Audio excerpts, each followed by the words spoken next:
ਸਤਿ ਸ਼੍ਰੀ ਅਕਾਲ। ਲੋਕਰਾਣ ਚੈਨਲ ਦੇਖ ਰਹੇ ਸਾਰੇ ਦਰਸ਼ਕਾਂ ਦਾ ਸਵਾਗਤ। ਮੈਂ ਪਰਮਿੰਦਰ ਸਿੰਘ ਰਾਏਪੁਰ। ਅੱਜ ਮੇਰੇ ਨਾਲ ਮੌਜੂਦ ਨੇ ਸਿਆਸੀ ਮਾਹਰ ਡਾਕਟਰ ਭੀਮਿੰਦਰ ਸਿੰਘ ਜੀ। ਡਾਕਟਰ ਸਾਹਿਬ ਸਵਾਗਤ ਹੈ ਜੀ। ਬਹੁਤ ਬਹੁਤ ਸ਼ੁਕਰੀਆ, ਮਿਹਰਬਾਨੀ, ਧੰਨਵਾਦ ਪਰਮਿੰਦਰ ਜੀ। ਡਾਕਟਰ ਸਾਹਿਬ, ਜਿਵੇਂ ਸਰਕਾਰ ਬਣੀ ਆਮ ਆਦਮੀ ਪਾਰਟੀ ਦੀ, ਉਹ ਤੋਂ ਬਾਅਦ ਇਲੈਕਸ਼ਨ ਹੋਈ ਹੈ ਲੋਕ ਸਭਾ ਦੀ ਇੱਕ ਸੀਟ ਦੇ ਉੱਤੇ ਜੀ, ਤੇ ਚਲੋ ਸਾਰੀ ਪ੍ਰਕਿਰਿਆ ਹੋਈ ਹੈ। ਸਿਮਰਜੀਤ ਸਿੰਘ ਮਾਨ ਹੋਰੀ ਲੋਕ ਸਭਾ ਤੋਂ ਜਿੱਤੇ ਨੇ ਜੀ, ਤੇ ਇੱਧਰ ਭਗਵੰਤ ਸਿੰਘ ਮਾਨ ਹੋਰੀ ਨੇ ਸੀਐਮ ਜੀ। ਸਿਸਟਮ ਚੱਲਦਾ ਆ ਰਿਹਾ। ਹੁਣ ਨਵੀਂ ਇੱਕ ਗੱਲ ਜਿਹੜੀ ਤੂਲ ਫੜਦੀ ਜਾ ਰਹੀ ਹੈ। ਦੇਖੋ, ਸਮੇਂ-ਸਮੇਂ 'ਤੇ ਮੁਸ਼ਕਲਾਂ, ਪ੍ਰੋਬਲਮਸ, ਵਿਚਾਰ, ਤਕਰਾਰ ਹੁੰਦਾ ਰਹਿੰਦਾ ਹੈ ਬਿਲਕੁਲ ਪਾਰਟੀਆਂ ਦੇ ਵਿੱਚ। ਪਰ ਹੁਣ ਜਿਹੜਾ ਹੈਗਾ ਉਹ ਇੱਕ ਆਜ਼ਾਦੀ ਘੁਲਾਟੀਆ ਜਿਹਨੂੰ ਕਹਿੰਦੇ ਆਪਾਂ, ਸ਼ਹੀਦ ਮੰਨਦੇ ਹਾਂ, ਪੂਰਾ ਦੇਸ਼ ਮਾਣ ਵੀ ਕਰਦਾ ਤੇ ਉਸ ਦੇ ਨਾਮ ਦੇ ਉੱਤੇ, ਸਰਦਾਰ ਭਗਤ ਸਿੰਘ ਦੇ ਨਾਮ ਦੇ ਉੱਤੇ ਨਵਾਂ ਵਿਵਾਦ ਜਿਹੜਾ ਹੈਗਾ ਧੂਲ ਫੜਦਾ ਜਾ ਰਿਹਾ। ਉਹ ਹੈਗਾ ਸਰਦਾਰ ਸਿਮਰਨਜੀਤ ਸਿੰਘ ਮਾਨ ਹੋਰਾਂ ਵੱਲੋਂ ਦਿੱਤਾ ਗਿਆ ਬਿਆਨ ਕਿ ਸਰਦਾਰ ਭਗਤ ਸਿੰਘ ਜਿਹੜਾ ਹੈਗਾ ਸੀ ਉਹ ਸ਼ਹੀਦ ਨਹੀਂ, ਇੱਕ ਅੱਤਵਾਦੀ ਸੀ। ਉਹਨੇ ਜਿਹੜਾ ਬੰਬ ਸਿੱਟਿਆ ਸੀ ਅਸੈਂਬਲੀ ਦੇ ਵਿੱਚ, ਜਾਂ ਜਦੋਂ ਉਹਨੇ ਅੰਗਰੇਜ਼ ਨੂੰ ਮਾਰਿਆ ਦਾ ਨਾਲ ਇੱਕ ਅੰਮ੍ਰਿਤਧਾਰੀ ਸਿੱਖ ਨੂੰ ਵੀ ਮਾਰਿਆ ਸੀ। ਸੋ ਉਹਦੇ ਵਿੱਚ ਤੂਲ ਫੜਦੀ ਜਾ ਰਹੀ ਹੈ ਗੱਲ। ਬਹੁਤ ਸਾਰੇ ਲੋਕ ਬਿਆਨ ਦੇ ਰਹੇ ਨੇ, ਸੋਸ਼ਲ ਮੀਡੀਆ 'ਤੇ ਛਾਇਆ ਹੋਇਆ ਮੁੱਦਾ।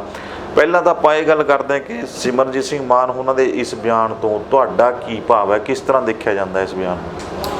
ਪਰਮਿੰਦਰ ਜੀ, ਦੇਖੋ, ਸਿਮਰਨਜੀਤ ਸਿੰਘ ਮਾਨ ਹੋਰਾਂ ਦਾ ਇਹ ਕੋਈ ਪਹਿਲੀ ਵਾਰੀ ਦਿੱਤਾ ਹੋਇਆ ਭਗਤ ਸਿੰਘ ਬਾਰੇ ਬਿਆਨ ਨਹੀਂ ਹੈ ਜੀ। ਉਹ ਪਿਛਲੇ ਸਮੇਂ ਦੇ ਵਿੱਚ ਵੀ ਲਗਾਤਾਰ ਭਗਤ ਸਿੰਘ ਹੋਰਾਂ ਬਾਰੇ ਇੱਦਾਂ ਦੇ ਬਿਆਨ ਲਗਭਗ ਦਿੰਦੇ ਰਹੇ ਨੇ। ਸੋ ਉਹਨਾਂ ਦਾ ਕਹਿਣ ਦਾ ਮਤਲਬ ਇਹੀ ਹੈ ਕਿ ਭਗਤ ਸਿੰਘ ਇੱਕ ਦੇਸ਼ ਭਗਤ ਨਹੀਂ ਸੀਗਾ, ਸਗੋਂ ਇੱਕ ਕਾਤਲ ਸੀਗਾ। ਇੱਕ ਜਿਵੇਂ ਬਾਕੀ ਅੰਗਰੇਜ਼ ਉਹਨਾਂ ਨੂੰ ਸਮਝਦੇ ਸੀਗੇ ਇੱਕ ਆਤੰਕਵਾਦੀ ਦੇ ਤੌਰ 'ਤੇ, ਉੱਦਾਂ ਦਾ ਹੀ ਗੱਲ ਜਿਹੜੀ ਹੈਗੀ ਹੈ ਸਿਮਰਨਜੀਤ ਮਾਨ ਜਿਹੜੇ ਨੇ ਭਗਤ ਸਿੰਘ ਹੋਰਾਂ ਬਾਰੇ ਕਰ ਰਹੇ ਨੇ। ਮੈਨੂੰ ਲੱਗਦਾ ਹੈ ਕਿ ਸਿਮਰਨਜੀਤ ਸਿੰਘ ਮਾਨ ਨਾ ਤਾਂ ਇਤਿਹਾਸ ਨੂੰ ਚੰਗੀ ਤਰ੍ਹਾਂ ਸਮਝ ਰਹੇ ਨੇ, ਨਾ ਹੀ ਜਿਹੜੇ ਇਤਿਹਾਸਕ ਮਹਾਂਪੁਰਸ਼ ਹੁੰਦੇ ਨੇ ਔਰ ਸ਼ਹੀਦ ਹੁੰਦੇ ਨੇ। ਔਰ ਇਕੱਲੇ ਮੈਨੂੰ ਲੱਗਦਾ ਕਿ ਸ਼ਹੀਦ ਭਗਤ ਸਿੰਘ ਜਿਹੜੇ ਨੇ, ਇਕੱਲਾ ਸ਼ਹੀਦ ਕਹਿਣਾ ਉਹਨਾਂ ਲਈ ਬਹੁਤ ਛੋਟਾ ਸ਼ਬਦ ਹੋਏਗਾ। ਉਹਨਾਂ ਨੂੰ ਸ਼ਹੀਦੇ ਆਜ਼ਮ ਕਿਹਾ ਜਾਂਦਾ ਹੈ। ਸ਼ਹੀਦੇ ਆਜ਼ਮ ਦਾ ਮਤਲਬ ਹੈ ਕਿ ਸ਼ਹੀਦਾਂ ਦਾ ਸਰਤਾਜ। ਉਹ ਕਿਉਂ ਕਿਹਾ ਜਾਂਦਾ ਹੈ, ਉਹਨੂੰ ਪਹਿਲਾਂ ਸਮਝਣ ਦੀ ਲੋੜ ਹੈ। ਸ਼ਹੀਦੇ ਆਜ਼ਮ ਭਗਤ ਸਿੰਘ ਨੂੰ ਇਸ ਲਈ ਸ਼ਹੀਦੇ ਆਜ਼ਮ ਕਿਹਾ ਜਾਂਦਾ ਹੈ ਕਿਉਂਕਿ ਉਹਨਾਂ ਨੇ ਪੂਰੇ ਭਾਰਤ ਦੇ ਜਿਹੜਾ ਸੁਤੰਤਰਤਾ ਸੰਗਰਾਮ ਹੈ ਉਹਦੇ ਵਿੱਚ ਉਹਨਾਂ ਦਾ ਜੋ ਰੋਲ ਰਿਹਾ ਹੈ ਉਹ ਇੱਕ ਮਾਮੂਲੀ ਸ਼ਹੀਦ ਵਾਲਾ ਨਹੀਂ ਸੀਗਾ। ਉਹਨਾਂ ਨੇ ਇਹਦੇ ਸ਼ਹੀਦ ਹੋਣ ਦੇ ਨਾਲ ਇੱਕ ਵਿਚਾਰਧਾਰਾ ਦੇ ਉੱਤੇ ਖੜ੍ਹ ਕੇ, ਇੱਕ ਸੋਚ ਦੇ ਉੱਤੇ ਖੜ੍ਹ ਕੇ ਪਹਿਰਾ ਦਿੱਤਾ ਔਰ ਉਸ ਸੋਚ ਨੂੰ ਉਹਨਾਂ ਨੇ ਲੋਕਾਂ ਤੱਕ ਪਹੁੰਚਾਇਆ। ਉਹ ਸੋਚ ਕੀ ਸੀਗੀ? ਉਹ ਬਰਾਬਰੀ ਦੀ ਸੋਚ ਸੀਗੀ ਕਿ ਹਰ ਮੁਲਕ ਦਾ ਬੰਦਾ ਜਿਹੜਾ ਹੈਗਾ, ਜਦੋਂ ਦੇਸ਼ ਆਜ਼ਾਦ ਹੋਵੇ ਤਾਂ ਉਹਦੇ ਵਿੱਚ ਬਰਾਬਰ ਹੋਵੇ। ਉਹਦੇ ਵਿੱਚ ਚਾਹੇ ਉਹ ਧਰਮਾਂ ਦੇ ਨਾਂ ਦੇ ਉੱਤੇ, ਚਾਹੇ ਜਾਤ ਪਾਤ ਦੇ ਨਾਂ ਦੇ ਉੱਤੇ, ਚਾਹੇ ਆਰਥਿਕਤਾ ਦੇ ਨਾਂ ਦੇ ਉੱਤੇ, ਉਹਨਾਂ ਦੀ ਜਿਹੜੀ ਸੋਚ ਹੈ, ਉਹਨਾਂ ਦੀ ਜੋ ਹੁਣ ਤੱਕ ਲਿਖਤਾਂ ਸਾਹਮਣੇ ਆਈਆਂ ਨੇ ਸ਼ਹੀਦ ਆਜ਼ਮ ਭਗਤ ਸਿੰਘ ਦੀਆਂ, ਉਹ ਇਹੀ ਦਰਸਾਉਂਦੀਆਂ ਨੇ ਕਿ ਜਦੋਂ ਉਹਨਾਂ ਦਾ ਜੋ ਵਿਚਾਰ ਸੀਗਾ ਕਿ ਜਦੋਂ ਮੁਲਕ ਆਜ਼ਾਦ ਹੋਵੇ ਤਾਂ ਕੀ ਹੋਏ, ਸਾਰੇ ਲੋਕ ਜਿਹੜੇ ਨੇ ਉਹ ਬਰਾਬਰ ਹੋਣ। ਕਿਸੇ ਕਿਸਮ ਦੀ ਜਿਹੜੀ ਹੈਗੀ ਆ ਗੈਰ ਬਰਾਬਰੀ, ਚਾਹੇ ਉਹ ਜਾਤ ਪਾਤ, ਧਰਮ, ਇਲਾਕਾ, ਭਾਸ਼ਾ ਆਦਿ ਦੇ ਨਾਂ ਦੇ ਉੱਤੇ ਨਾ ਹੋ ਕੇ ਇੱਕ ਇਨਸਾਨ ਨੂੰ ਇਨਸਾਨ ਸਮਝਿਆ ਜਾਵੇ। ਖਾਸ ਤੌਰ 'ਤੇ ਜਿਹੜੇ ਇੱਥੋਂ ਦੇ ਜਿਹੜੇ ਗਰੀਬ ਲੋਕ ਨੇ ਉਹਨਾਂ ਨੂੰ ਉੱਪਰ ਚੁੱਕਿਆ ਜਾਵੇ। ਉਹਨਾਂ ਨੂੰ ਜਿਹੜਾ ਹੈਗਾ ਬਰਾਬਰੀ ਦਾ, ਚਾਹੇ ਉਹ ਸਿਆਸੀ ਬਰਾਬਰੀ ਹੈ, ਚਾਹੇ ਆਰਥਿਕ ਬਰਾਬਰੀ ਹੈ, ਚਾਹੇ ਸਮਾਜਿਕ ਬਰਾਬਰੀ ਹੈ, ਉਹਨਾਂ ਨੂੰ ਉਹਦਾ ਰੁਤਬਾ ਦਿੱਤਾ ਜਾਵੇ। ਸੋ ਇਹ ਸੋਚ ਸੀਗੀ ਸ਼ਹੀਦ ਆਜ਼ਮ ਭਗਤ ਸਿੰਘ ਦੀ। ਇਸ ਕਰਕੇ, ਇਹ ਸੋਚ ਕਰਕੇ, ਇਸ ਸਿਧਾਂਤ ਕਰਕੇ ਸ਼ਹੀਦ ਆਜ਼ਮ ਭਗਤ ਸਿੰਘ ਨੂੰ ਜਿਹੜਾ ਹੈਗਾ ਇੱਕ ਵੱਡਾ ਰੁਤਬਾ ਸਾਰੇ ਲੋਕ ਜਿਹੜੇ ਨੇ, ਆਮ ਲੋਕ ਵੀ, ਔਰ ਅੱਜ ਤੋਂ ਆਪਾਂ ਜਦੋਂ ਤੋਂ ਉਹ ਸ਼ਹੀਦ ਹੋਏ ਨੇ ਉਦੋਂ ਤੋਂ ਲੈ ਕੇ ਹੁਣ ਤੱਕ ਆਪਾਂ ਕਹਿ ਸਕਦੇ ਹਾਂ ਕਿ ਬਹੁਤ ਵੱਡਾ ਪੂਰੀ ਦੁਨੀਆ ਦੇ ਵਿੱਚ, ਜੇ ਕੋਈ ਚੀ ਗਵੇਰਾ ਤੋਂ ਬਾਅਦ ਕੋਈ ਦੁਨੀਆ ਦੇ ਵਿੱਚ, ਮੈਂ ਇਕੱਲੇ ਭਾਰਤ ਦੀ ਗੱਲ ਨਹੀਂ ਕਰ ਰਿਹਾ, ਪੂਰੀ ਦੁਨੀਆ ਦੇ ਵਿੱਚ ਜੇ ਕੋਈ ਚੀ ਗਵੇਰਾ ਤੋਂ ਬਾਅਦ ਕੋਈ ਵੱਡਾ ਸ਼ਹੀਦ ਮੰਨਿਆ ਜਾਂਦਾ ਹੈ, ਜਿਹਨੂੰ ਬਾਕੀ ਮੁਲਕਾਂ ਦੇ ਲੋਕ ਵੀ ਮੰਨਦੇ ਨੇ, ਉਹ ਸ਼ਹੀਦ ਆਜ਼ਮ ਭਗਤ ਸਿੰਘ ਨੇ। ਸੋ ਇਸ ਕਰਕੇ ਮੈਨੂੰ ਲੱਗਦਾ ਹੈ ਕਿ ਸਿਮਰਨਜੀਤ ਸਿੰਘ ਮਾਨ ਨੂੰ ਇਹ ਇਤਿਹਾਸ ਜਿਹੜਾ ਹੈਗਾ, ਇਹ ਉਹਨਾਂ ਦੀ ਕੰਟਰੀਬਿਊਸ਼ਨ ਜਿਹੜੀ ਹੈਗੀ ਹੈ ਉਹ ਉਹਨਾਂ ਨੂੰ ਪੜ੍ਹਨੀ ਵੀ ਚਾਹੀਦੀ ਹੈ, ਉਹਨਾਂ ਦੀ ਲਿਖਤਾਂ ਨੂੰ ਪੜ੍ਹਨਾ ਚਾਹੀਦਾ ਹੈ। ਸ਼ਹੀਦ ਆਜ਼ਮ ਭਗਤ ਸਿੰਘ ਹੋਰਾਂ ਨੂੰ, ਸਗੋਂ ਪੂਰੀ ਦੁਨੀਆ ਦੇ ਲੋਕਾਂ ਨੇ, ਵੱਡੇ ਥਿੰਕਰਾਂ ਨੇ ਜੋ ਸ਼ਹੀਦ ਆਜ਼ਮ ਭਗਤ ਸਿੰਘ ਬਾਰੇ ਲਿਖਿਆ ਹੈ, ਲੇਖ ਲਿਖੇ ਨੇ, ਕਿਤਾਬਾਂ ਲਿਖੀਆਂ ਨੇ, ਉਹਨਾਂ ਨੂੰ ਪੜ੍ਹ ਲੈਣਾ ਚਾਹੀਦਾ ਹੈ। ਇਹ ਜਿਹੜੀ ਬਿਆਨਬਾਜ਼ੀ ਹੈ, ਇਹ ਬਿਆਨਬਾਜ਼ੀ ਉਹਨਾਂ ਦੀ ਬਹੁਤ ਸੌੜੀ ਸੋਚ ਜਿਹੜੀ ਹੈਗੀ ਹੈ, ਬਹੁਤ ਇੱਕ ਛੋਟੀ ਸੋਚ ਹੈ, ਉਹਦੀ ਨਿਸ਼ਾਨਦੇਹੀ ਕਰਦੀ ਹੈ। ਇਹ ਬਿਆਨਬਾਜ਼ੀ ਮੈਨੂੰ ਲੱਗਦਾ ਹੈ ਕਿ ਇੱਦਾਂ ਦੀ ਬਿਆਨਬਾਜ਼ੀ ਤੋਂ ਬਚਣ ਦੀ ਲੋੜ ਹੈ ਪਰਮਿੰਦਰ ਜੀ। ਇਸ ਵਿਵਾਦ ਨਾਲ ਡਾਕਟਰ ਸਾਹਿਬ ਇੱਕ ਮੈਂ ਜਿਹੜੀ ਗੱਲ ਕਰਨੀ ਚਾਹੁੰਦਾ ਕਿ ਸਮਾਜ ਦੀ ਗੱਲ ਕਰਨੀ ਚਾਹੁੰਦਾ, ਆਪਾਂ ਰਾਜਨੀਤਿਕ ਗੱਲ ਇਹ ਤੋਂ ਬਾਅਦ ਕਰਾਂਗੇ ਜੀ।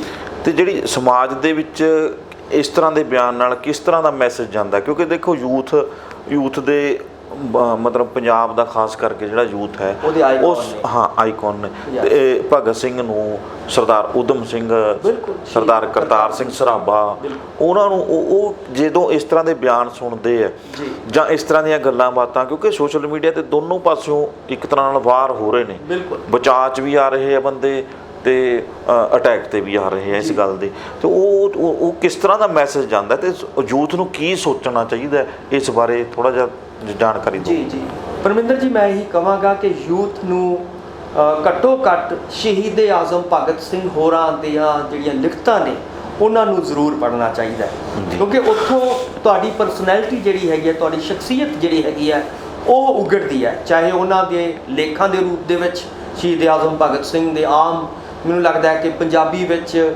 ਕੋਈ ਐਸੀ ਕਿਰਤ ਨਹੀਂ ਹੋਏਗੀ ਜਿਹੜੀ ਸ਼ਹੀਦ ਆਜ਼ਮ ਭਗਤ ਸਿੰਘ ਹੋਰਾਂ ਨੇ ਲਿਖੀ ਹੋਵੇ ਔਰ ਪੰਜਾਬੀ ਦੇ ਵਿੱਚ ਨਾ ਛਪੀ ਹੋਵੇ। ਉਹਨਾਂ ਦੀਆਂ ਜੇਲ੍ਹ ਚਿੱਠੀਆਂ ਨੇ ਔਰ ਉਹਨਾਂ ਦੀ ਜੇਲ੍ਹ ਡਾਇਰੀ ਹੈ। ਉਹਨਾਂ ਦੇ ਕਿਰਤੀ ਦੇ ਵਿੱਚ ਉਸ ਵੇਲੇ ਜਦੋਂ 1927 ਦੇ ਵਿੱਚ ਕਿਰਤੀ ਨਾਂ ਦਾ ਅਖਬਾਰ ਦੇ ਵਿੱਚ ਉਹਨਾਂ ਦੇ ਆਰਟੀਕਲ ਛਪਦੇ ਸੀਗੇ, ਉਹ ਛਪੇ ਹੋਏ ਨੇ। ਸੋ ਮੇਰਾ ਕਹਿਣ ਦਾ ਮਤਲਬ ਹੈ ਕਿ ਬਹੁਤ ਸਾਰਾ ਲਿਟਰੇਚਰ ਐਸਾ ਹੈ ਜਿਹੜਾ ਸਾਡੇ ਨੌਜਵਾਨਾਂ ਨੂੰ, ਪੰਜਾਬੀਆਂ ਨੂੰ, ਕਿਉਂਕਿ ਪੰਜਾਬ ਦੇ ਆਪਾਂ ਨੂੰ ਕਹਿ ਸਕਦੇ ਹਾਂ ਕਿ ਸ਼ਹੀਦ ਆਜ਼ਮ ਭਗਤ ਸਿੰਘ ਪੰਜਾਬ ਦਾ ਮਾਣ ਸੀਗੇ। ਪੰਜਾਬ ਦੇ ਵਿੱਚ ਜੇ ਕੋਈ ਆਜ਼ਾਦੀ ਦੇ ਵਿੱਚ ਸਭ ਤੋਂ ਵੱਧ ਪਪੂਲਰ ਹੋਇਆ, ਔਰ ਇੱਥੋਂ ਤੱਕ ਵੀ ਕਿਹਾ ਦਿੱਤਾ ਜਾਂਦਾ ਹੈ ਕਿ ਕਿਸੇ ਵੇਲੇ ਮਹਾਤਮਾ ਗਾਂਧੀ ਤੋਂ ਉੱਪਰ ਉਹਨਾਂ ਦੀ ਜਿਹੜੀ ਪ੍ਰਸਿੱਧੀ ਸੀਗੀ ਉਹ ਜ਼ਿਆਦਾ ਸੀਗੀ, ਜਾਣੀ ਕਿ ਉਹਨਾਂ ਤੋਂ ਜ਼ਿਆਦਾ ਪ੍ਰਸਿੱਧ ਸੀਗੇ। ਸੋ ਇਸ ਕਰਕੇ ਆਪਾਂ ਕਹਿ ਸਕਦੇ ਹਾਂ ਕਿ ਭਗਤ ਸਿੰਘ ਜਿਹੜੇ ਨੇ ਉਹ ਪੰਜਾਬ ਦੇ ਆਈਕਨ ਨੇ, ਜਿਵੇਂ ਤੁਸੀਂ ਕਿਹਾ ਸਾਡੇ ਨੌਜਵਾਨਾਂ ਦੇ ਆਈਕਨ ਨੇ। ਬੇਸ਼ੱਕ ਉਹ 23 ਸਾਲ ਦੀ ਉਮਰ ਦੇ ਵਿੱਚ ਸ਼ਹੀਦ ਹੋਏ, ਪਰ ਅੱਜ ਵੀ ਉਹ ਨੌਜਵਾਨਾਂ ਦੇ ਜਿਹੜੇ ਨੇ ਇੱਕ ਬਹੁਤ ਵੱਡੇ ਸ਼ਖਸੀਅਤ ਬਣੇ ਹੋਏ ਨੇ, ਆਈਕਨ ਬਣੇ ਹੋਏ ਨੇ। ਸੋ ਇਸੇ ਤਰ੍ਹਾਂ ਆਉਣ ਵਾਲਾ ਜਿਹੜਾ ਫਿਊਚਰ ਹੋਏਗਾ ਉਹਦੇ ਵਿੱਚ ਵੀ ਉਹ ਆਈਕਨ ਬਣਨਗੇ। ਸੋ ਮੇਰਾ ਨੌਜਵਾਨਾਂ ਨੂੰ ਜਿਹੜਾ ਹੈਗਾ ਇੱਕ ਗੁਜ਼ਾਰਿਸ਼ ਮੇਰੀ ਇਹੀ ਹੈ ਕਿ ਉਹਨਾਂ ਦੇ ਬਾਰੇ ਫੈਸਲਾ ਕਰਨ ਤੋਂ ਪਹਿਲਾਂ, ਸ਼ਹੀਦ ਆਜ਼ਮ ਭਗਤ ਸਿੰਘ ਬਾਰੇ ਕੋਈ ਵੀ ਸੋਚ ਅਪਣਾਉਣ ਤੋਂ ਪਹਿਲਾਂ ਉਹਨਾਂ ਦੀਆਂ ਲਿਖਤਾਂ ਨੂੰ ਪੜ੍ਹਿਆ ਜਾਵੇ, ਉਹਨਾਂ ਦੀ ਕੰਟਰੀਬਿਊਸ਼ਨ ਨੂੰ ਪੜ੍ਹਿਆ ਜਾਵੇ, ਉਸ ਇਤਿਹਾਸ ਤੋਂ ਜਾਣੂ ਹੋਇਆ ਜਾਵੇ, ਤਾਂ ਹੀ ਅਸੀਂ ਕਿਸੇ ਬਾਰੇ ਜਿਹੜਾ ਹੈਗਾ ਸਹੀ ਫੈਸਲਾ ਕਰ ਸਕਦੇ ਹਾਂ। ਪਰ ਇੱਥੇ ਦਿੱਕਤ ਇਹੀ ਆ ਰਹੀ ਹੈ ਕਿ ਦੇਖੋ ਉਸ ਵੇਲੇ ਜੋ ਗੱਲ ਅੰਗਰੇਜ਼ ਸਾਮਰਾਜ ਕਰ ਰਿਹਾ ਸੀਗਾ, ਅੰਗਰੇਜ਼ ਸਾਮਰਾਜ ਉਹਨਾਂ ਨੂੰ ਭਗਤ ਸਿੰਘ ਔਰ ਉਹਨਾਂ ਦੇ ਸਾਥੀਆਂ ਨੂੰ ਇੱਕ ਅੱਤਵਾਦੀ ਦੇ ਤੌਰ ਤੇ ਮੰਨ ਰਿਹਾ ਸੀਗਾ, ਔਰ ਉਹੀ ਗੱਲ ਜਿਹੜੀ ਹੈਗੀ ਹੈ ਉਹਨਾਂ ਦੇ ਪਿੱਛੇ ਲੱਗ ਕੇ ਜਾਂ ਉਹਨਾਂ ਤੋਂ ਪ੍ਰਭਾਵਿਤ ਹੋ ਕੇ ਅੱਜ ਮਾਨ ਸਾਹਿਬ ਜਿਹੜੇ ਨੇ ਉਹ ਸਿਮਰਨਜੀਤ ਸਿੰਘ ਮਾਨ ਕਰ ਰਹੇ ਨੇ। ਸੋ ਮੈਨੂੰ ਲੱਗਦਾ ਹੈ ਕਿ ਇਹ ਉਹਨਾਂ ਦੀ ਭਾਸ਼ਾ ਹੈ, ਇਹ ਅੰਗਰੇਜ਼ ਸਾਮਰਾਜ ਦੀ ਭਾਸ਼ਾ ਹੈ, ਇਹ ਸਾਡੇ ਪੰਜਾਬੀਆਂ ਦੀ ਭਾਸ਼ਾ ਨਹੀਂ ਹੈਗੀ, ਸਾਡੇ ਪੰਜਾਬੀਆਂ ਦੇ ਵਿਚਾਰ ਨਹੀਂ ਹੈਗੇ। ਸਾਡੇ ਲਈ ਭਗਤ ਸਿੰਘ ਜਿਹੜਾ ਹੈਗਾ ਉਹ ਹੋਰ ਹੈ, ਸਾਡੇ ਲਈ ਸ਼ਹੀਦ ਊਧਮ ਸਿੰਘ ਉਹ ਸ਼ਹੀਦ ਹੈ, ਸਾਡੇ ਲਈ ਸ਼ਹੀਦ ਕਰਤਾਰ ਸਿੰਘ ਸਰਾਭਾ ਸ਼ਹੀਦ ਨੇ। ਸੋ ਇਹ ਅੰਗਰੇਜ਼ਾਂ ਲਈ ਹੋ ਸਕਦਾ ਕਿ ਅੱਤਵਾਦੀ ਹੋਣ ਜਿਹੜੇ ਮੈਂ ਤਿੰਨਾਂ ਨਾਮ ਲਏ ਨੇ, ਪਰ ਇਹ ਪੰਜਾਬੀਆਂ ਲਈ, ਹਿੰਦੁਸਤਾਨੀਆਂ ਲਈ ਇਹ ਬਹੁਤ ਵੱਡੀਆਂ ਸ਼ਖਸੀਅਤਾਂ ਨੇ। ਬਹੁਤ ਮਾਣ ਕਰਨਾ ਚਾਹੀਦਾ ਸਾਨੂੰ, ਔਰ ਕਿਉਂਕਿ ਸਾਡਾ ਮਾਣ ਨੇ ਸ਼ਹੀਦ, ਸੋ ਸਾਡੀ ਵਿਰਾਸਤ ਨੇ, ਇਸ ਕਰਕੇ ਵਿਰਾਸਤ ਨੂੰ ਕਦੇ ਵੀ ਇੱਦਾਂ ਦੇ ਜਿਹੜੇ ਉਹਨਾਂ ਦੇ ਬਾਰੇ ਨਹੀਂ ਬੋਲਣਾ ਚਾਹੀਦਾ ਜੀ।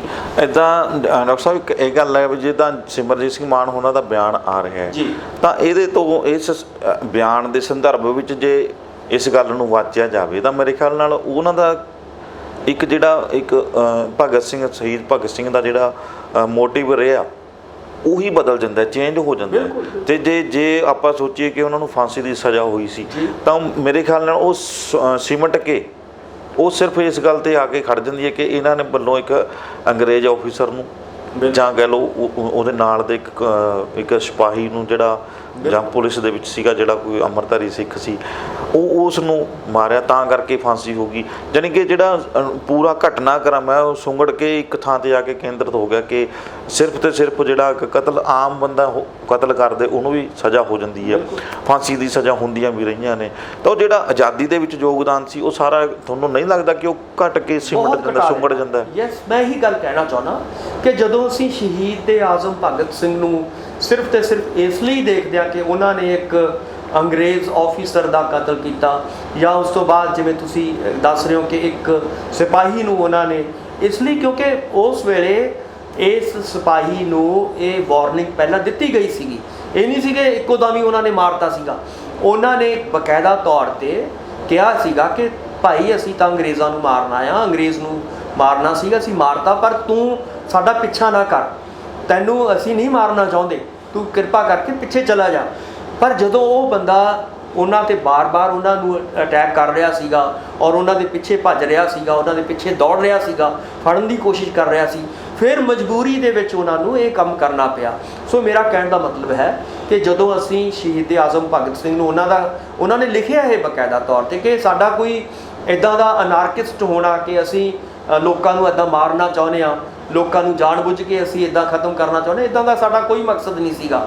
ਸਾਡਾ ਮਕਸਦ ਸਿਰਫ ਤੇ ਸਿਰਫ ਸੀਗਾ ਕਿ ਅੰਗਰੇਜ਼ ਸਰਕਾਰ ਨੂੰ ਜਾਂ ਅੰਗਰੇਜ਼ ਜਿਹੜੀ ਉਸ ਵੇਲੇ ਸਾਮਰਾਜੀ ਜਿਹੜੀ ਹਕੂਮਤ ਸੀਗੀ ਉਸ ਨੂੰ ਇਹ ਦੱਸਣਾ ਕਿ ਭਾਈ ਅਸੀਂ ਜਿਹੜੇ ਹਿੰਦੁਸਤਾਨੀ ਆ ਉਹ ਵੀ ਹਥਿਆਰਬੰਦ ਜਿਹੜਾ ਹੈਗਾ ਕੋਈ ਕਾਰਵਾਈ ਕਰ ਸਕਦੇ ਹਾਂ।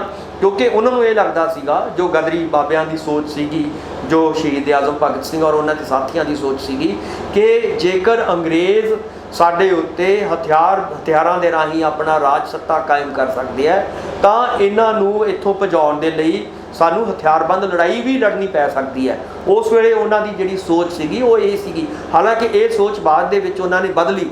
ਉਹਨਾਂ ਨੇ ਕਿਹਾ ਕਿ ਸਾਡਾ ਸਿਰਫ ਤੇ ਸਿਰਫ ਕੋਈ ਇੱਦਾਂ ਦਾ ਹਥਿਆਰਾਂ ਨੂੰ ਦਿਖਾਉਣਾ ਜਾਂ ਹਥਿਆਰਬੰਦ ਇਨਕਲਾਬ ਕਰਨਾ ਸਿਰਫ ਇੱਥੋਂ ਤੱਕ ਅਸੀਂ ਸੀਮਿਤ ਨਹੀਂ ਹਾਂ, ਅਸੀਂ ਵਿਚਾਰਾਂ ਦੀ ਲੜਾਈ ਵੀ ਲੜਨਾ ਚਾਹੁੰਦੇ ਹਾਂ। ਔਰ ਬਕਾਇਦਾ ਤੌਰ 'ਤੇ ਇੱਕ ਬੜੀ ਲਾਈਨ ਉਹਨਾਂ ਦੀ ਮਸ਼ਹੂਰ ਹੋਈ ਕਿ ਇਨਕਲਾਬ ਦੀ ਜਿਹੜੀ ਸਾਣ ਹੈ ਉਹ ਵਿਚਾਰਾਂ ਦੇ ਉੱਤੇ ਤਿੱਖੀ ਹੁੰਦੀ ਹੈ। ਸੋ ਇਸ ਕਰਕੇ ਭਗਤ ਸਿੰਘ ਜਿਹੜੇ ਨੇ ਉਹ ਵਿਚਾਰਧਾਰਕ ਲੜਾਈ ਵੀ ਲੜਨਾ ਨਾਲ ਚਾਹੁੰਦੇ ਸੀ ਔਰ ਉਹਨਾਂ ਨੇ ਇਹ ਲੜਾਈ ਲੜੀ ਵੀ, ਪੋਲੀਟੀਕਲ ਲੜਾਈ ਵੀ ਲੜੀ ਔਰ ਅਖੀਰ ਨੂੰ ਇਸ ਲੜਾਈ ਦੇ ਵਿੱਚ ਜਿੱਤੇ। ਔਰ ਇਸੇ ਗੱਲ ਤੋਂ ਅੰਗਰੇਜ਼ ਸਾਮਰਾਜ ਜਿਹੜਾ ਸੀਗਾ ਘਬਰਾਉਂਦਾ ਸੀਗਾ ਕਿ ਇਹਨਾਂ ਨੂੰ ਸਿਰਫ ਤੇ ਸਿਰਫ ਅੱਤਵਾਦੀ ਦਿਖਾਇਆ ਜਾਵੇ, ਇਹਨਾਂ ਦੀ ਜਿਹੜੀ ਵਿਚਾਰਧਾਰਕ ਲੜਾਈ ਹੈ ਉਹ ਨਾ ਦਿਖਾਈ ਜਾਵੇ, ਉਹਨੂੰ ਪਿੱਛੇ ਰੱਖਿਆ ਜਾਵੇ। ਔਰ ਉਹੀ ਕੰਮ ਜਿਹੜਾ ਹੈਗਾ ਸਿਮਰਨਜੀਤ ਸਿੰਘ ਮਾਨ ਕਰ ਰਹੇ ਨੇ। ਜਿਵੇਂ ਤੁਸੀਂ ਕਿਹਾ ਹੈ, ਸਿਰਫ ਤੇ ਸਿਰਫ ਉਹਨਾਂ ਨੂੰ ਇੱਕ ਕਾਤਲ ਦੇ ਥਰੂ ਜਿਹੜਾ ਹੈਗਾ ਉਹ ਦੇਖਣ ਦੀ ਕੋਸ਼ਿਸ਼ ਹੈ, ਇੱਕ ਕਾਤਲ ਦੇ ਤੌਰ 'ਤੇ ਦੇਖਣ ਦੀ ਕੋਸ਼ਿਸ਼ ਕਰ ਰਹੇ ਨੇ, ਜਿਹੜੀ ਕਿ ਮੈਨੂੰ ਲੱਗਦਾ ਹੈ ਕਿ ਉਹਨਾਂ ਦੀ ਸ਼ਖਸੀਅਤ ਨੂੰ ਸ਼ਹੀਦ ਆਜ਼ਮ ਭਗਤ ਸਿੰਘ ਔਰ ਉਹਨਾਂ ਦੇ ਸਾਥੀਆਂ ਨੂੰ ਬਹੁਤ ਛੋਟਾ ਕਰਕੇ ਦੇਖਣ ਦੀ ਕੋਸ਼ਿਸ਼ ਹੈ। ਔਰ ਇਹ ਉਹੀ ਕੋਸ਼ਿਸ਼ ਹੈ ਜੋ ਅੰਗਰੇਜ਼ ਸਾਮਰਾਜ ਦੀ ਭਾਸ਼ਾ ਬੋਲਦੇ ਨਜ਼ਰ ਆ ਰਹੇ ਨੇ। ਅੰਗਰੇਜ਼ ਸਾਮਰਾਜ ਜਿਹੜਾ ਹੈਗਾ ਇਹੀ ਚਾਹੁੰਦਾ ਸੀਗਾ ਔਰ ਇਹੀ ਇਸ ਵੇਲੇ ਸਿਮਰਨਜੀਤ ਸਿੰਘ ਮਾਨ ਚਾਹ ਰਹੇ ਨੇ। ਇੱਕ ਆਪਾਂ ਵੈਸੇ ਹੀ ਆਪਾਂ ਗੱਲ ਕਰੀਏ ਜੇ ਦੇਖਿਆ ਜਾਵੇ ਡਾਕਟਰ ਸਾਹਿਬ, ਜੇ ਜਿਹੜਾ ਬੰਦਾ ਜਿਹਨੂੰ ਪੁਲਿਸ ਇੰਸਪੈਕਟਰ ਦੱਸਿਆ ਜਾ ਰਿਹਾ ਜਾਂ ਸਿਪਾਹੀ ਜੋ ਵੀ ਆਪਾਂ ਅੰਗਰੇਜ਼ ਸਰਕਾਰ ਦਾ ਸਿਪਾਹੀ ਦੱਸਿਆ ਜਾ ਰਿਹਾ, ਤਾਂ ਉਹ ਇੱਕ ਰੱਖਿਆ ਤਾਂ ਉਹ ਉਸ ਸਾਮਰਾਜ ਦੀ ਕਰ ਰਿਹਾ ਸੀ ਨਾ, ਜਿਹੜਾ ਸਾਮਰਾਜ ਦੇ 'ਚ ਪੂਰੇ ਦੇਸ਼ ਦੇ ਵਿੱਚ ਲੋਕਾਂ ਦੇ ਉੱਤੇ ਰਾਜ ਕਰ ਰਿਹਾ ਸੀ ਜਾਂ ਜ਼ੁਲਮ ਢਾ ਰਿਹਾ ਸੀਗਾ, ਉਹਨਾਂ ਦੇ ਉੱਤੇ ਕਰ ਰਿਹਾ ਸੀ ਨਾ, ਉਹਨਾਂ ਦੀ ਰੱਖਿਆ ਕਰ ਰਿਹਾ ਸੀ। ਅਤੇ ਕੀ ਉਸ ਨੂੰ ਆਪਾਂ ਕਹਿ ਲਓ ਮਾਰ ਕੇ ਕੋਈ ਬੰਦਾ ਅੱਤਵਾਦੀ ਬਣ ਸਕਦਾ?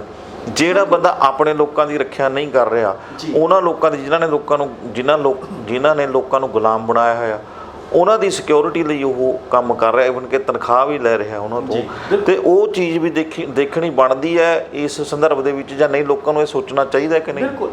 ਹੁਣ ਪਰਮਿੰਦਰ ਜੀ ਇੱਕ ਬੇਸਿਕ ਜਿਹਾ ਸਵਾਲ ਹੈ। ਸਿਮਰਨਜੀਤ ਸਿੰਘ ਮਾਨ ਬਾਰ-ਬਾਰ ਤਲਵਾਰ ਦਾ ਜ਼ਿਕਰ ਕਰਦੇ ਹੈ, ਕਿਰਪਾਨ ਦਾ ਜ਼ਿਕਰ ਕਰਦਾ ਹੈ ਕਿ ਮੈਂ ਕਿਰਪਾਨ ਨੂੰ ਪਹਿਨਦਾ, ਮੈਂ ਕਿਰਪਾਨ ਲੈ ਕੇ ਚੱਲਦਾ। ਔਰ ਉਹਨਾਂ ਨੇ ਤਾਂ ਇੱਥੋਂ ਤੱਕ ਵੀ ਕਹਿ ਦਿੱਤਾ ਕਿ ਜੇਕਰ ਮੈਨੂੰ ਕਿਰਪਾਨ ਲੈ ਕੇ ਜਾਣ ਦੀ ਪਾਰਲੀਮੈਂਟ ਦੇ ਵਿੱਚ ਇਜਾਜ਼ਤ ਨਹੀਂ ਹੋਏਗੀ ਮੈਂ ਤਾਂ ਸਹੁੰ ਵੀ ਨਹੀਂ ਚੁੱਕਾਂਗਾ, ਇੱਥੋਂ ਤੱਕ ਵੀ ਉਹ ਕਹਿ ਚੁੱਕੇ ਨੇ। ਹੁਣ ਇਹ ਕਿਰਪਾਨ ਜਿਹੜੀ ਹੈਗੀ ਹੈ ਗੁਰੂ ਸਾਹਿਬ ਨੇ ਕਾਹਦੇ ਲਈ ਦਿੱਤੀ ਸੀਗੀ? ਉਹਨਾਂ ਨੇ ਕਿਹਾ ਸੀਗਾ ਕਿ ਇਹ ਕਿਰਪਾਨ ਭਾਈ ਤੁਸੀਂ ਜੇਕਰ ਤੁਹਾਡੇ ਉੱਤੇ ਕੋਈ ਹਮਲਾਵਰ ਹੈ, ਕੋਈ ਤੁਹਾਡੇ ਉੱਤੇ ਕਬਜ਼ਾ ਕਰਨਾ ਚਾਹੁੰਦਾ, ਤੁਹਾਡੇ ਉੱਤੇ ਸੱਤਾ ਨੂੰ ਔਰੰਗਜ਼ੇਬ ਕੀ ਸੀਗਾ? ਔਰੰਗਜ਼ੇਬ ਉਸ ਵੇਲੇ ਇੱਕ ਸੱਤਾਧਾਰੀ ਜੋ ਕਿਸੇ ਵੇਲੇ ਅੰਗਰੇਜ਼ ਸਾਮਰਾਜ ਕਰ ਰਹੇ ਨੇ, ਉਹੀ ਕੰਮ ਔਰੰਗਜ਼ੇਬ ਔਰ ਉਹਨਾਂ ਦੀ ਸੱਤਾ ਕਰ ਰਹੀ ਸੀਗੀ। ਔਰ ਉਹਨਾਂ ਤੋਂ ਬਚਣ ਦੇ ਲਈ, ਉਹਨਾਂ ਤੋਂ ਬਦਲਾ ਲੈਣ ਦੇ ਲਈ ਗੁਰੂ ਸਾਹਿਬ ਨੇ ਸਾਨੂੰ ਕਿਰਪਾਨ ਜਿਹੜੀ ਹੈਗੀ ਪਹਿਨਾਈ ਹੈ। ਔਰ ਗੁਰੂ ਸਾਹਿਬ ਨੇ ਕਿਹਾ ਹੈ ਕਿ 1.25 लाख से एक लड़ाऊँ। 1.25 लाख ਦੇ ਲੇਕ ਲੜਾਉਣ ਦਾ ਮਤਲਬ ਕਿ ਮੈਂ ਇੱਕ ਸਾਡਾ ਜਿਹੜਾ ਸਿੰਘ ਹੈ ਉਹ 1.25 ਲੱਖ ਜਿਹੜੇ ਹੈਗੇ ਜਿਹੜੇ ਉਸ ਵੇਲੇ ਤੇ ਮੁਗਲ ਸੱਤਾ ਹੈ ਉਹਦੇ ਨਾਲ ਉਹਨਾਂ ਨੂੰ ਲੜ ਸਕਦਾ ਔਰ ਉਹਨਾਂ ਨੂੰ ਮਾਰ ਸਕਦਾ ਹੈ। ਸੋ ਇਹਦਾ ਮਤਲਬ ਹੈ ਕਿ ਤੁਸੀਂ ਉਸ ਸਾਰੀ ਸੋਚ ਨੂੰ, ਜਿਹੜੀ ਸਿੱਖੀ ਦੀ ਸੋਚ ਹੈ, ਜਿਹੜੀ ਗੁਰੂ ਗੋਬਿੰਦ ਸਿੰਘ ਜੀ ਦੀ ਸੋਚ ਹੈ ਕਿ ਭਾਈ ਅਸੀਂ ਹਮਲਾਵਰਾਂ ਤੋਂ ਰੱਖਿਆ ਕਰਨ ਦੇ ਲਈ ਅਸੀਂ ਜਿਹੜੀ ਹੈਗੀ ਤਲਵਾਰ ਤੁਸੀਂ ਪਹਿਨ ਸਕਦੇ ਹੋ, ਔਰ ਜੇਕਰ ਤੁਹਾਡੇ ਉੱਤੇ ਕੋਈ ਇੱਦਾਂ ਦਾ ਹਮਲਾ ਕਰਦਾ ਹੈ, ਇੱਦਾਂ ਦੀ ਸੱਤਾ ਤੁਹਾਡੇ ਉੱਤੇ ਥੋਪਦਾ ਹੈ, ਤੁਸੀਂ ਉਹਦੇ ਤੋਂ ਬਦਲਾ ਵੀ ਲੈਣਾ ਹੈ। ਸੋ ਇਸ ਕਰਕੇ ਤੁਸੀਂ ਉਸ ਸੋਚ ਨੂੰ, ਇਹਦਾ ਮਤਲਬ ਹੈ ਕਿ ਜਿਹੜੀ ਸੋਚ ਨੂੰ ਸ਼ਹੀਦ ਆਜ਼ਮ ਭਗਤ ਸਿੰਘ ਅਪਣਾ ਰਹੇ ਨੇ, ਗੁਰੂ ਗੋਬਿੰਦ ਸਿੰਘ ਜੀ ਦੀ ਸੋਚ ਨੂੰ, ਉਸ ਸੋਚ ਨੂੰ ਉਹ ਗਲਤ ਤਰੀਕੇ ਨਾਲ ਪੇਸ਼ ਕਰ ਰਹੇ ਹੈ। ਸੋ ਮੇਰਾ ਕਹਿਣ ਦਾ ਮਤਲਬ ਹੈ ਕਿ ਸਿਮਰਨਜੀਤ ਸਿੰਘ ਮਾਨ ਨੂੰ ਸਿੱਖ ਇਤਿਹਾਸ ਨੂੰ ਵੀ ਸਮਝਣਾ ਚਾਹੀਦਾ। ਗੁਰੂ ਗੋਬਿੰਦ ਸਿੰਘ ਜੀ ਜਿਹੜੀਆਂ ਲੜਾਈਆਂ ਲੜੇ ਨੇ ਉਹ ਆਪਣੇ ਵੇਲੇ ਦੇ ਹਾਕਮਾਂ ਦੇ ਨਾਲ ਲੜੇ ਨੇ, ਭਗਤ ਸਿੰਘ ਵੀ ਆਪਣੇ ਵੇਲੇ ਦੇ ਹਾਕਮਾਂ ਨਾਲ ਲੜਾਈਆਂ ਲੜ ਰਹੇ ਆ। ਸੋ ਮੇਰਾ ਕਹਿਣ ਦਾ ਮਤਲਬ ਹੈ ਕਿ ਸਿਮਰਨਜੀਤ ਸਿੰਘ ਮਾਨ ਸਾਹਿਬ ਜਿਹੜੇ ਨੇ ਉਹ ਜਿਹੜੀ ਆਪਣੇ ਉਹਨਾਂ ਨੇ ਕਿਰਪਾਨ ਰੱਖੀ ਹੋਈ ਹੈ, ਉਸ ਕਿਰਪਾਨ ਦੀ ਤਾਂ ਘੱਟੋ ਘੱਟ ਲਾਜ ਰੱਖਣ, ਉਸ ਸੋਚ ਦੀ ਤਾਂ ਘੱਟੋ ਘੱਟ ਲਾਜ ਰੱਖਣ। ਉਹ ਅੰਗਰੇਜ਼ ਸਾਮਰਾਜ ਦੀ ਬੋਲੀ ਨਾ ਬੋਲਣ, ਉਹ ਸ਼ਹੀਦ ਆਜ਼ਮ ਭਗਤ ਸਿੰਘ ਨੂੰ ਜਾਂ ਉਹਨਾਂ ਦੇ ਸਾਥੀਆਂ ਨੂੰ ਇੱਦਾਂ ਛੋਟਾ ਕਰਕੇ ਨਾ ਦੇਖਣ ਦੀ ਕੋਸ਼ਿਸ਼ ਕਰਨ। ਉਹਨਾਂ ਦੀ ਕੰਟਰੀਬਿਊਸ਼ਨ ਜਿਹੜੀ ਹੈਗੀ ਹੈ, ਉਹਨਾਂ ਦਾ ਜਿਹੜੀ ਦੇਣ ਹੈ ਪੰਜਾਬ ਨੂੰ ਜਾਂ ਪੂਰੇ ਹਿੰਦੁਸਤਾਨ ਨੂੰ ਜਾਂ ਪੰਜਾਬੀਆਂ ਨੂੰ, ਹਿੰਦੁਸਤਾਨੀਆਂ ਨੂੰ, ਉਸ ਨੂੰ ਭੁਲਾਉਣਾ ਨਹੀਂ ਚਾਹੀਦਾ। ਔਰ ਉਹਨਾਂ ਨੂੰ ਇਸ ਤਰ੍ਹਾਂ ਦੇ ਬਿਆਨਾਂ ਦੇ ਨਾਲ ਛੋਟਾ ਕਰਕੇ ਆਪ ਛੋਟੇ ਹੋਣਗੇ। ਦੇਖੋ ਮੈਂ ਕਹਾਂਗਾ ਜੇ ਅਸੀਂ ਸੂਰਜ ਦੇ ਥੁੱਕਾਂਗੇ ਤਾਂ ਜਿਹੜਾ ਥੁੱਕ ਹੈ ਉਹ ਤੁਹਾਡੇ ਉੱਤੇ ਪਏਗਾ। ਸੋ ਭਗਤ ਸ਼ਹੀਦ ਆਜ਼ਮ ਭਗਤ ਸਿੰਘ ਐਡਾ ਵੱਡਾ ਬੰਦਾ ਹੈ, ਉਹਦੇ ਬਾਰੇ ਇੱਦਾਂ ਦੀ ਗੱਲ ਕਰੋਗੇ ਤਾਂ ਮੈਨੂੰ ਨਹੀਂ ਲੱਗਦਾ ਕਿ ਇਹਦੇ ਨਾਲ ਸਿਮਰਨਜੀਤ ਸਿੰਘ ਮਾਨ ਦਾ ਕੋਈ ਕੱਦ ਉੱਚਾ ਹੋਇਆ, ਸਗੋਂ ਬਹੁਤ ਛੋਟਾ ਹੋ ਗਿਆ ਕੱਦ ਉਸ ਤੋਂ ਬਾਅਦ। ਇੱਕ ਗੱਲ ਹੋਰ ਆਪਾਂ ਇੱਥੇ ਹੁਣ ਮੋਟਿਵ ਦੇਖੀਏ ਕਿ ਪੋਲੀਟੀਕਲੀ ਜੇ ਰਾਜਨੀਤਿਕ ਕੋਈ ਮੋਟਿਵ ਹੈ ਇਸ ਤਰ੍ਹਾਂ ਦੇ ਬਿਆਨ ਪਿੱਛੇ, ਤੁਹਾਨੂੰ ਲੱਗਦਾ ਕੋਈ, ਤੁਸੀਂ ਵੀ ਸਿਆਸਤ ਦੇ ਦੌਰ ਦੇ ਵਿੱਚ ਲੰਘੇ ਹੋ ਜਾਂ ਗੁਜ਼ਰ ਰਹੇ ਹੋ ਤੇ ਸਿਆਸੀ ਪਾਰਟੀਆਂ ਦੇ ਤੁਸੀਂ ਦੇਖਦੇ ਹੋ ਕਿੱਦਾਂ ਦੇ ਆ, ਉਹਨਾਂ ਦੇ ਵਿੱਚ ਤਰਕ ਵੀ ਰੱਖਦੇ ਹੋ, ਸਵਾਲ ਵੀ ਕਰਦੇ ਹੋ, ਤੇ ਤੁਹਾਨੂੰ ਕੀ ਲੱਗਦਾ ਕਿ ਇਸ ਮਸਲੇ ਦਾ ਕੋਈ ਰਾਜਨੀਤਿਕ ਮੋਟਿਵ ਹੋ ਸਕਦਾ ਕੋਈ? ਬਿਲਕੁਲ ਰਾਜਨੀਤੀ ਹੈ, ਇਹ ਹੈ ਹੀ। ਸਿਮਰਨਜੀਤ ਸਿੰਘ ਮਾਨ ਜਿਹੜੀ ਹੈਗੀ ਹੈ ਇੱਕ ਮਤਲਬ ਹੋਛੀ ਰਾਜਨੀਤੀ ਕਰਦੇ ਨਜ਼ਰ ਆ ਰਹੇ ਨੇ ਇੱਥੋਂ। ਇੱਕ ਤਾਂ ਦੇਖੋ ਇਹਦੇ ਵਿੱਚ ਕੀ ਹੋ ਰਿਹਾ ਹੈ ਕਿ ਜਿਵੇਂ ਤੁਸੀਂ ਵੀ ਸ਼ੁਰੂ 'ਚ ਕਿਹਾ ਸੀਗਾ ਕਿ ਭਗਵੰਤ ਸਿੰਘ ਜੀ ਮਾਨ ਜਿਹੜੇ ਨੇ ਉਹ ਸ਼ਹੀਦ ਆਜ਼ਮ ਭਗਤ ਸਿੰਘ ਦਾ ਨਾਮ ਲੈ ਕੇ ਉਹਦਾ ਬਕਾਇਦਾ ਤੌਰ 'ਤੇ ਉਹਨਾਂ ਨੇ ਸਹੁੰ ਵੀ ਉੱਥੇ ਜਾ ਕੇ ਚੁੱਕੀ। ਆਪਾਂ ਸਾਰੇ ਜਾਣਦੇ ਹਾਂ ਕਿ ਖਟਕੜ ਕਲਾਂ ਗਏ ਉਹ, ਔਰ ਉਹਨਾਂ ਨੇ ਉੱਥੇ ਜਾ ਕੇ ਸਜਦਾ ਕੀਤਾ ਔਰ ਲੋਕਾਂ ਨੂੰ ਸ਼ਹੀਦ ਆਜ਼ਮ ਭਗਤ ਸਿੰਘ ਦੀ ਸੋਚ ਨਾਲ ਜੋੜਨ ਦੀ ਕੋਸ਼ਿਸ਼ ਕੀਤੀ। ਸੋ ਉੱਥੇ ਉਹਨਾਂ ਦਾ ਅਟੈਕ ਇਹੀ ਹੈ ਕਿ ਉੱਥੇ ਸਭ ਤੋਂ ਜ਼ਿਆਦਾ ਅਟੈਕ ਉੱਥੇ ਕੀਤਾ ਜਾਏ। ਸੋ ਮੈਨੂੰ ਲੱਗਦਾ ਹੈ ਕਿ ਇਹ ਸਿਆਸੀਕਰਨ ਕਰਕੇ ਜਿਹੜਾ ਹੈਗਾ, ਸਿਆਸੀ ਜਿਹੜੀ ਹੈਗੀ ਰੋਟੀਆਂ ਸੇਕੀਆਂ ਜਾ ਰਹੀਆਂ ਨੇ।